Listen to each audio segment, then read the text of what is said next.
Je m'appelle Nora, j'ai 27 ans. Je suis salariée d'une scale-up. Une scale-up, c'est une start-up qui a grossi. On est à peu près 100 salariés et moi, je suis community manager. Donc moi, je suis arrivée en 2019 dans l'entreprise et pendant le Covid, on est passé en télétravail, évidemment. Petit à petit, il était bien vu de revenir en présentiel une fois par semaine. Et en fait, aujourd'hui, on est en flex office, c'est-à-dire qu'il y a plus de salariés que de postes de travail et qu'on est attendu en présentiel 2 jours par semaine. Et on doit se répartir ces jours de présentiel de façon informelle. Il y a un CSE qui a été formé il y a un peu moins de 4 ans et il a été formé sans étiquette syndicale.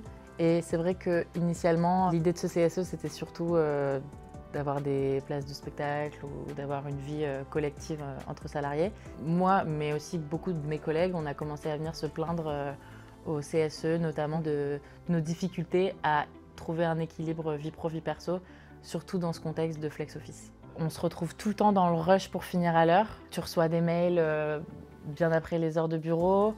Donc ça, en soi, c'est pas grave, mais ce qui est pesant, c'est peut-être le lendemain, tu vas avoir un regard en coin ou un commentaire de ton manager, comme quoi tu aurais dû répondre. C'est des réunions qui sont placées à 17h, 17h30, donc qui te font dépasser toujours. J'ai des cours de danse à 19h, je peux jamais y aller. C'est des choses qui pèsent quand même sur la vie quotidienne, quoi.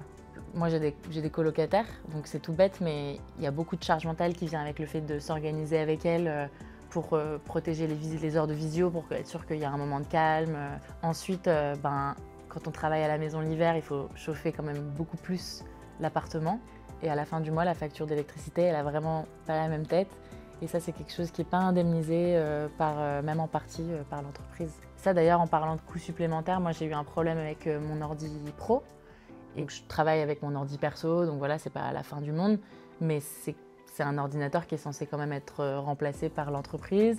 J'ai fait cette demande plusieurs fois, on m'a dit que ça allait arriver bientôt, et à force de redemander, j'ai laissé tomber, donc je travaille avec mon ordi perso qui va un jour aussi se fatiguer, quoi.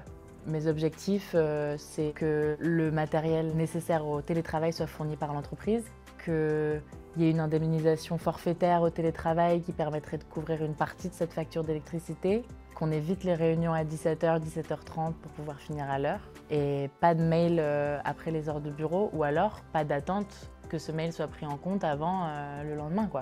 Du coup, je suis allée faire part de mes problèmes au CSE, où j'ai pu parler à Michel.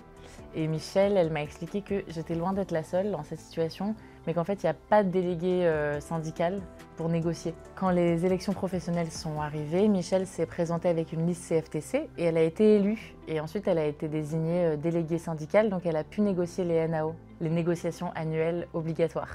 Ensuite, j'ai rejoint un groupe de travail informel entre collègues pour préparer les négociations pour un accord télétravail avec droit à la déconnexion et un accord QVCT, qualité de vie et conditions de travail, qui, comme son nom l'indique, veille à ce qu'on ait des conditions de travail correctes, quoi. Et avec le recul, je suis vraiment contente de faire partie de ce groupe parce que c'est l'occasion de travailler ensemble et de voir vraiment les conditions de travail s'améliorer, de voir le changement, en tout cas s'amorcer vraiment de façon visible. Je pourrais peut-être me présenter pour intégrer le CSE et peut-être même un jour intégrer la délégation syndicale. C'est vrai que c'est un truc qui, sur le papier, j'aurais jamais cru que ça me plairait, mais en fait, quand on se met à travailler ensemble et à voir aussi les améliorations arriver au quotidien, ça donne envie de s'y mettre, quoi.